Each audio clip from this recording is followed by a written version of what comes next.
25 mil, 18 mil, 12 mil reais, basicamente esses são valores que eu fiz apenas de AdSense postando cortes do MBL lá no YouTube. E se você tem interesse em estar criando o seu próprio canal de cortes do MBL e não sabe como, eu tenho um treinamento 100% focado mostrando todo o passo a passo, desde a criação do canal até a edição de vídeo, de como você pode estar criando o seu próprio canal, divulgar as ideias do MBL, passar as ideias do MBL pra frente e ainda assim ser remunerado por isso. Se isso te interessou, é só clicar no link aí que eu te explico um pouquinho mais lá dentro da página. Perguntar sobre economia agora, outro assunto evidentemente muito importante nessa campanha.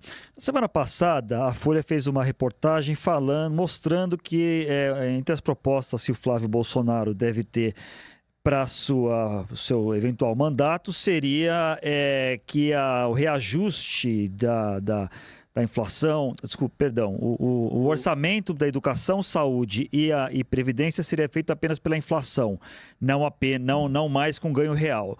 Ele negou, disse que não tem nada disso, mas a gente sabe que essa discussão existe e é séria. Qual a sua avaliação, qual a sua opinião sobre isso? Os patamares, os pisos constitucionais de educação e saúde seriam revistos e reajustados de que maneira e de que tipo, qual seria também o reajuste da aposentadoria, se seria ligado ao salário mínimo como é hoje, por exemplo? O que o senhor propõe sobre isso? Eu adoro essa discussão. Essa discussão é uma delícia porque o senhor Flávio Bolsonaro gosta de se comparar ao Milei. Ele falou que vai fazer uma tesourada, aí quando ele é instado a falar uma proposta, ele não fala nenhuma.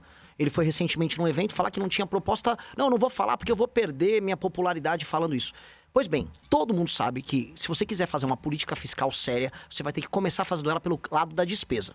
Nós vamos precisar fazer pelo lado da despesa, ponto. E a gente vai conseguir só resolver a curva que está estourando da dívida e depois resolver juros e até tributação, taxa, alíquota de impostos, se a gente fizer essa reforma fiscal, ponto. Então todo mundo que prometer que vai baixar imposto, como o Flávio fala, sem endereçar essas questões que você mencionou, Zanin, é estelionato eleitoral. Ele não vai fazer. Ele tá mentindo. Ou ele vai vai botar um ministro da Fazenda ali, um posto Ipiranga, e vai fugir do assunto durante a período da eleição. Eu não vou deixar ninguém fazer isso. Do Lula ao Flávio. Vai todo mundo ter que discutir essas questões, porque é importante para as pessoas. As pessoas precisam entender que o reajuste... Mas qual que é a sua proposta? Eu não entendi. Vou ser claro. Tá. A nossa proposta, diferente dos demais, ela já está protocolada. O deputado Kim Kataguiri, que é o nosso deputado, já protocolou uma PEC, já está em processo de coletar assinaturas. Então, comigo não tem estelionato eleitoral. E a proposta é boa. O Brasil é um dos únicos, talvez o único país do mundo, que ele reajusta aposentadoria, BPC, que é um benefício específico aqui, pelo ganho real do salário mínimo. São coisas diferentes, você tem que reajustar a aposentadoria, como todos os outros países do mundo fazem, pela inflação. Se um presidente falar agora, eu vou dar um outro reajuste, vamos dizer, de 4 em 4 anos você reajusta a aposentadoria para cima, legal, pode fazer. Mas esses gatilhos automáticos com o salário mínimo fazem o seguinte, você aumenta o salário mínimo de um lado, e aí o trabalhador, subiu o salário mínimo, subiu minha aposentadoria. Só que do outro lado isso vira inflação. E é por isso que nós já percebemos, e todo mundo já percebeu, que supostamente estamos em pleno emprego, mas as pessoas sentem que elas estão mais pobres.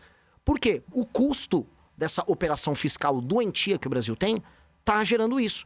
Então não adianta eu falar, fica tranquilo, eu vou reajustar tudo pelo salário mínimo. Aí eu tomo de você pela inflação e pelos juros. Não funciona.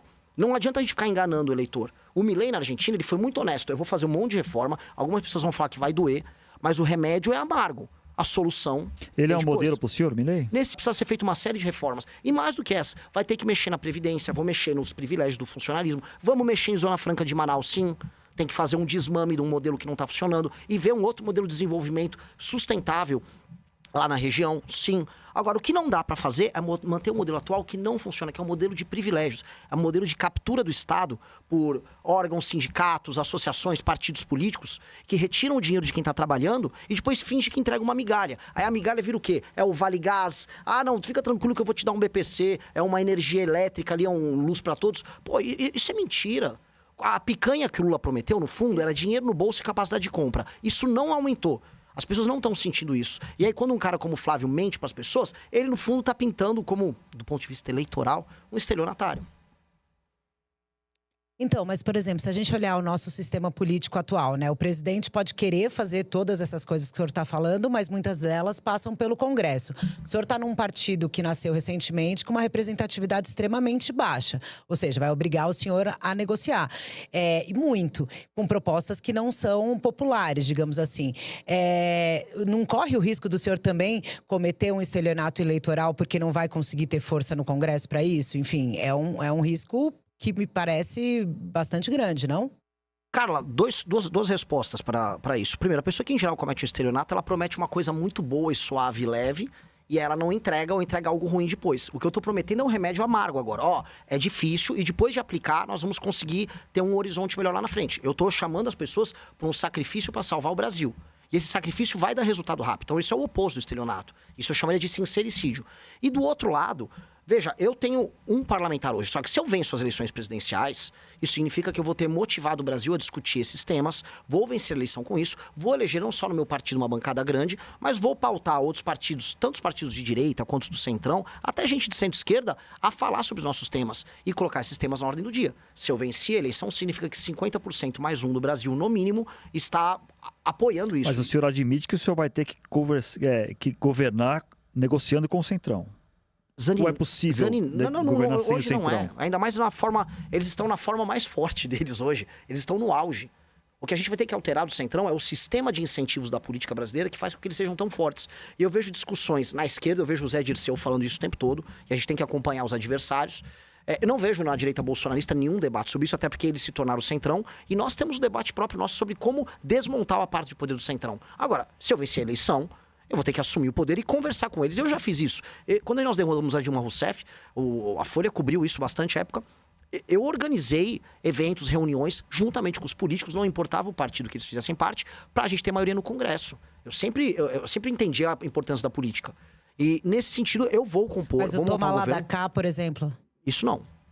Isso não. Um exemplo que eu posso te dar concreto. O que eu preciso demonstrar para um político do Centrão é... Se eu tô no Ceará e eu tenho deputados do Centrão na base no Ceará, eu não vou fazer ele roubar uma emenda no Ceará. Mas o que eu vou fazer é, vamos agora libertar Santa Quitéria, vamos fazer uma operação juntos para devolver Santa Quitéria para a própria população. Você vai compartilhar comigo dos louros políticos. A vitória política, o capital político, que é uma moeda, esse eu compartilho. Agora, capital financeiro, não.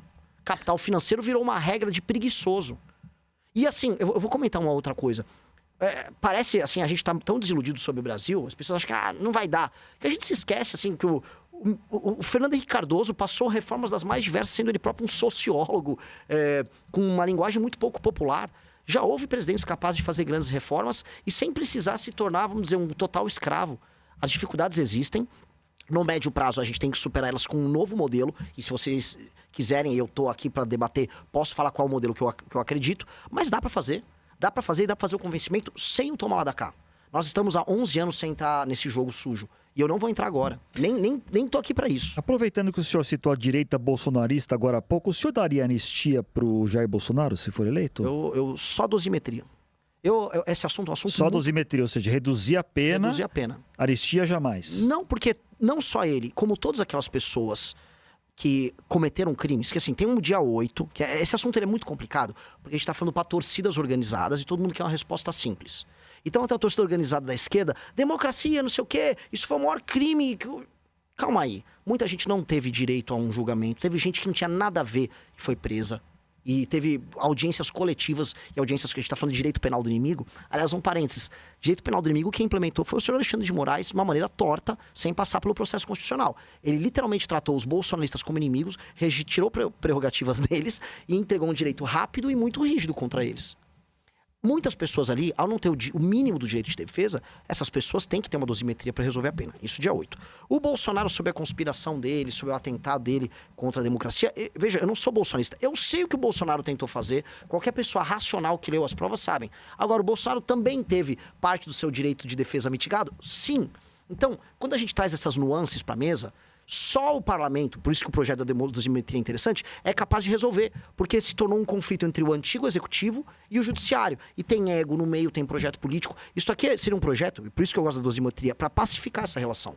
Agora, uma coisa é pacificar e outra é puxa-saco do Bolsonaro. O Caiado, primeira coisa que eu vou fazer é soltar o Bolsonaro. Entendi, Caiado. Eu já sei que você ama muito o eleitor do Bolsonaro. Entendeu? Vamos pular esse puxa-saquismo, vamos ser prático. Vamos fazer o que é justo. Houve pessoas... Ninguém estava dentro do plenário da Câmara dos Deputados participando de uma invasão teletransportado. O Superman não colocou essa pessoa lá voando. Essa pessoa sabia que ela estava invadindo um prédio público e ela sabia o que ela queria quando ela estava na frente de um quartel pedindo o artigo 142. Aquela pessoa invadiu aquele prédio público. O que eu falo pro bolsonarista é, se fosse alguém do MST, você ia pedir as penas mais duras para aquela pessoa. E o MST já invadiu, tá? Prédio público em Brasília, já teve em 2017, né? Um fora Temer que eles depredaram também em Brasília. Ué, penas duras para todos. A lei tem que ser objetiva nesse sentido. Sim. Gostou do vídeo? Ajude a divulgar o Partido Missão. Se inscreva no canal, deixa seu like e não esqueça de compartilhar esse vídeo.